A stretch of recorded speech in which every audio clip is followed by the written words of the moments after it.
So finally mga idol, nagsimula na nga po ang day 1 ng practice ng Gilas Pilipinas sa Antipolo at present po ang ating mga idol. Nandyan ang ating pambato na si Kai Sotto at si AJ Edo mga kaibigan, naka-uniforme pa at talagang posible ding makapaglaro, pero ayon sa report hindi pa ito pwede at nakipractice lamang sa Gilas Pilipinas. As of now, posible po siyang palitan dahil present nandyan si Japet Aguilar. So nandyan din po ang appearance ni Kevin Kimba, which is alam naman natin, no, inaasahan natin maganda mayaambag sa Gilas Pilipinas. Si Justin Brownlee sobrang nakikinig po sa bagong sistema ni Coach Tim Con.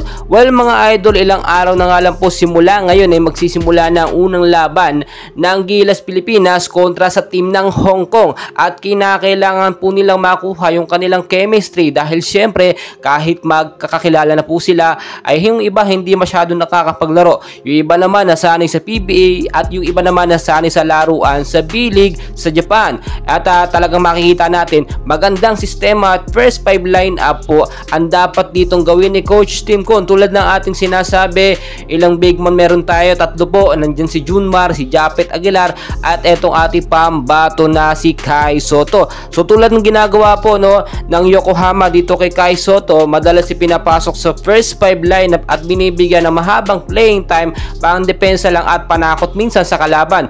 Do ang ganda ng performance ni Kai Sotto kahit bilang defender siya o yun ang pinaka main role niya, dumepensa, nakakapuntos pa siya ng mataas. Eto namang si Junmar Fajardo, alam naman natin very hot at init na init pa yan sa kakatapos lamang na championship nito sa PBA kontra sa Magnolia. Si Japet Aguilar, aasahan po natin na maganda ang performance at maiaambag dahil siyempre gamay na po ni Coach Tim Con ng galawan itong si Japet Aguilar. So ilang araw simula ngayon, dapat tuloy-tuloy na ang practice. Inaasahan po natin na yung practice ngayon, closed door po yan, hindi po ipapakita yung mangyayari sa practice. So short clips lamang pong ating nakuha galing sa One Sports PH. Pero sa February 19 po, open door po at mapapanood po sa publiko ang kanilang huling practice ng Gilas Pilipinas para nga sa unang laban nila kontra sa team ng Hong Kong. Well mga kaibigan, tuloy-tuloy ang ating suporta dahil inaasahan natin na tayo ang mananalo dito, magkakampyon at mangingibabot makakapasok tayo sa FIBA.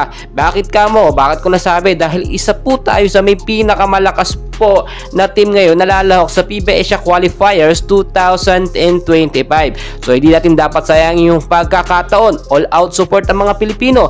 Magbigay tayo ng talagang pagsuporta, yung kinakailangan para ma-cheer up at ganahan lalo ang ating Gilas team. And please don't forget to like and subscribe. Maraming salamat.